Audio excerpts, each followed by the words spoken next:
fait, je suis très fière et très contente de pouvoir réaliser ce grand challenge. C'était pas facile, avec beaucoup de difficultés et vraiment, il y avait beaucoup de dangers.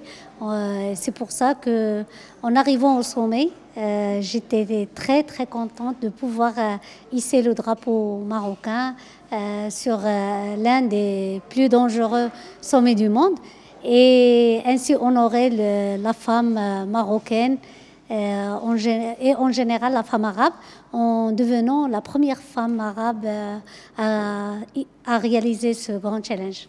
J'ai découvert ma passion quand j'étais encore très jeune, j'avais 24 ans quand j'ai gravi le Toubkal. Et c'est là que je découvre ma passion de gravir les sommets. Et depuis ce temps-là, j'ai resté amoureuse des montagnes. J'ai commencé à gravir les sommets du Maroc. Et en 2011, j'ai décidé d'aller gravir les Kilimandjaro. C'est là que je découvre ma passion, le projet des 7 sommets du monde. Et donc, j'ai commencé à gravir les 7 sommets. J'ai fini le projet fin 2018. Et maintenant, j'ai gravi un autre sommet dans l'Himalaya.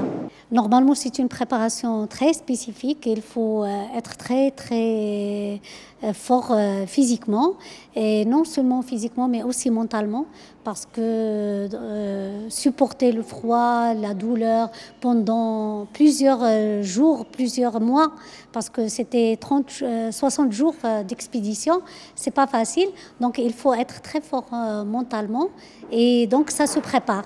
Avec beaucoup de préparation physique chaque jour, beaucoup de sport, j'ai fait aussi beaucoup des ateliers sur le développement personnel. En fait, j'essaie de réconcilier avec l'organisation. Donc, j'essaie aussi de déléguer les tâches à mon mari pour s'occuper de ma fille quand je suis dans la salle pour s'entraîner. Et par conséquent, je crois que donner aussi des priorités et ne pas perdre mon temps dans des choses qui ne sont pas très importantes, futiles.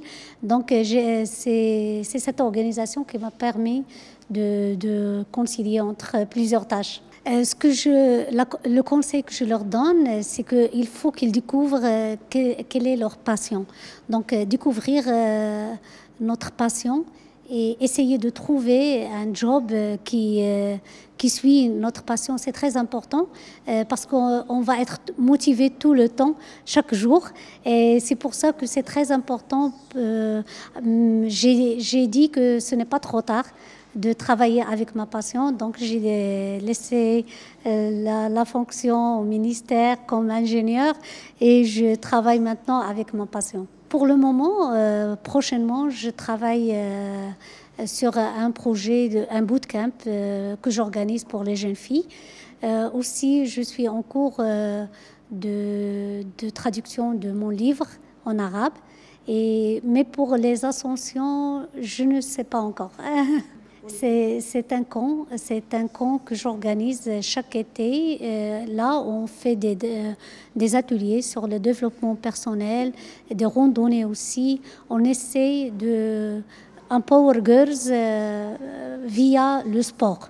Donc, en utilisant le sport comme un moyen pour